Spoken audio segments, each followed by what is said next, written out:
половина от страната. Това е прогнозата за времето. Желая ви приятна вечер.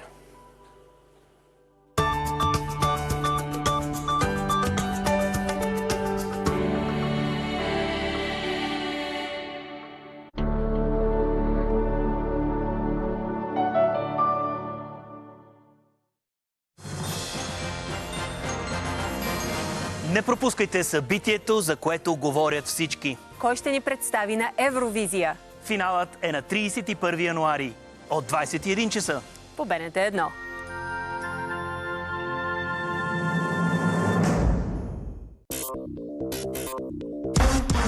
Денят започва в неделя с мен Георги Любенов. В предаването ще видите. Разкриване на енигмата Радев, говори Иво Христов.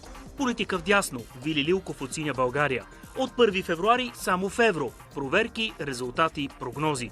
Ексклузивно гостувани победителят в селекцията за Евровизия. Бъдете с нас в неделя. Започваме точно в 8.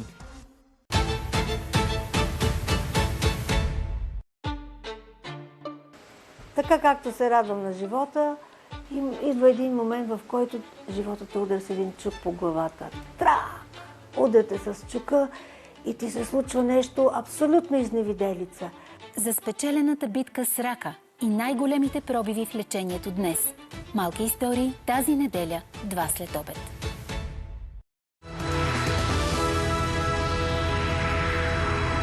Уважаеми зрители, в предходния тираж Спорт Тото раздаде над 50 000 печалби. Системи за пълно комбиниране донесоха на 4 участници в играта Тото Джокер печалби по над 8000 евро. Ако искате първи да научите дали ще бъде спечелен някой милионерски джакпот, е достатъчно да направите следното. Гледайте предаването Спорт Тото тази неделя от 18:45 по БНТ 1. И не забравяйте, че с игрите на Спорт Тото и Държавна лотария на Български спортен тотализатор заедно подкрепяме българския спорт и националната култура.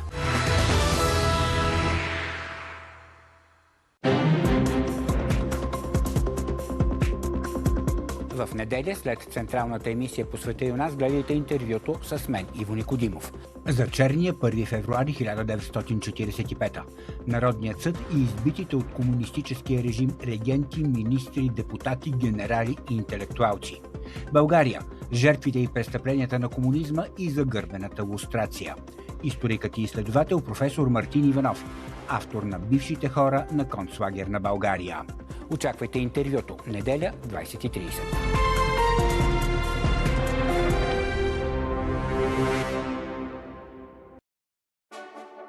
«15 години вдъхновение, 15 години път на младите таланти на България». Фондация Енчо Кирязов събира на една сцена видни личности и световни артисти от всички континенти, обединени от вярата в силата на човешкия дух и в бъдещето на децата на България. Един спектакъл, една сцена, едно неповторимо преживяване. Нощта на звездите. 5 декември, зала Арена 4 Осмици.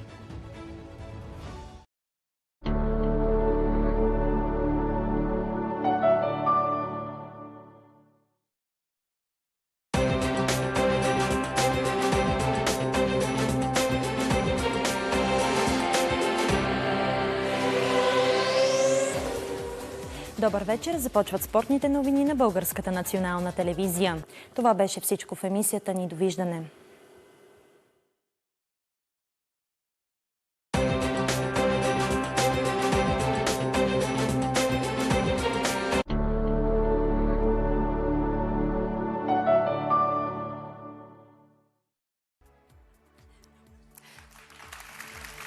Започнаха 15, но останаха 8. А мястото във Виена е само едно. Време е за звезда надпревара. Време е за шоуто, което цяла България ще обсъжда. Започва националната селекция за Евровизия!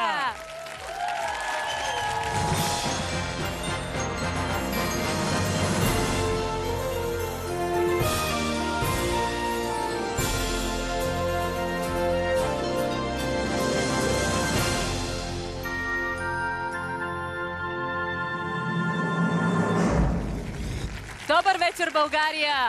Добър вечер и на всички, които успяха да се преборят за място в публиката на най-очакваното събитие в началото на годината.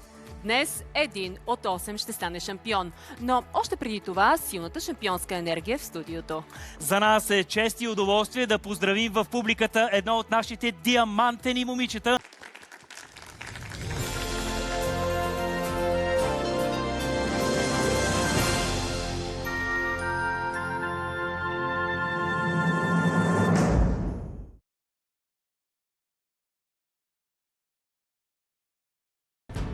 Най-важното от България и света всяка събота и неделя в централната емисия по света и у нас точно в 20 часа.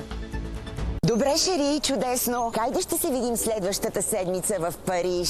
Бизо. Госпожо Патрашкова, кажете. Какво стана? Видяхте ли? Какво трябва да видя? Нали казахте в рекламата, че ще видите? Дали този колаген експрес работи? О, Боже! Разбира се, че съм доволна. Не съм го спирала вече 2 години. Че краката ме болят и казах да пия колаген. Точно този ви трябва, няма да сбъркате. Колаген експрес. Безупречна формула за здрави кости и стави. Почнете го веднага.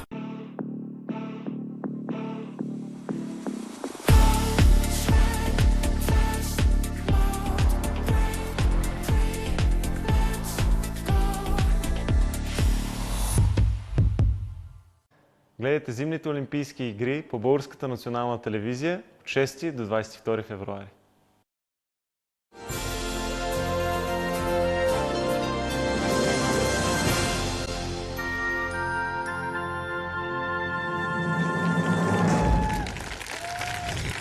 Вие сте с националната селекция за Евровизия, организирана от Българската национална телевизия. Днес избираме българския представител на най-големия песенен конкурс.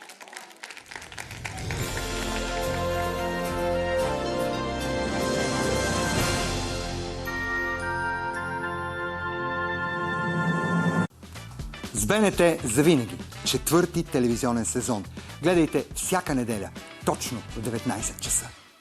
Добре, Шери, чудесно. Хайде ще се видим следващата седмица в Париж.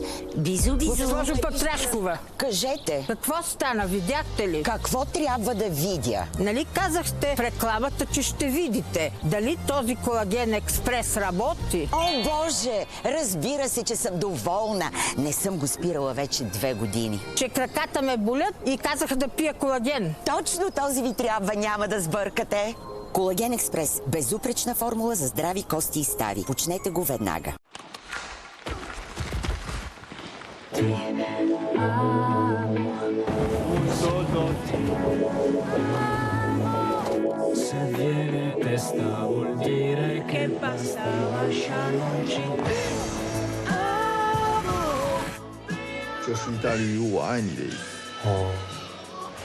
Зимни олимпийски игри в италиански стил. Милано Кортина 2026 от 6 февруари по БНТ 1 и БНТ 3. Гледайте отблизо предаването, в което има само добри новини и хора за пример. С мен Боряна Граматикова. Отблизо. Всяка неделя, точно в 11.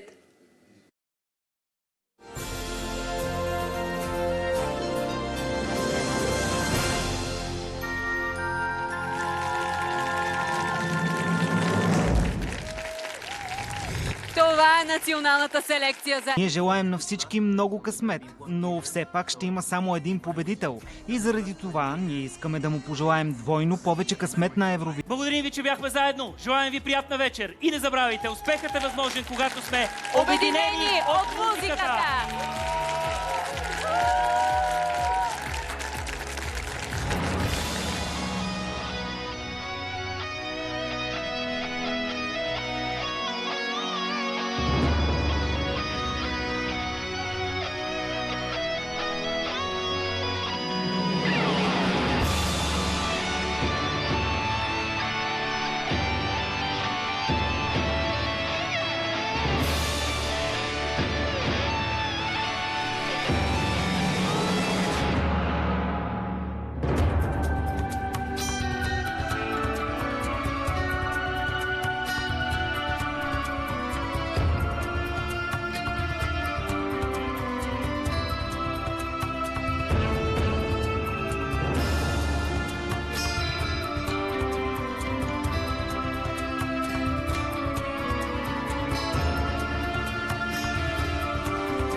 Денят започва в неделя с мен Георги Любенов. В предаването ще видите разкриване на енигмата Радев, говори Иво Христов.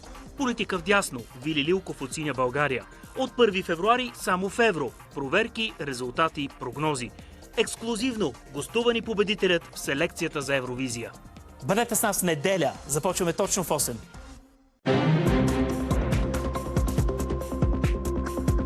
В неделя, след централната емисия по Света и у нас, гледайте интервюто с мен, Иво Никодимов. За черния 1 февруари 1945. Народният съд и избитите от комунистическия режим регенти, министри, депутати, генерали и интелектуалци. България. Жертвите и престъпленията на комунизма и загърбената лустрация. Историкът и изследовател професор Мартин Иванов. Автор на бившите хора на концлагер на България. Очаквайте интервюто. Неделя, 20:30.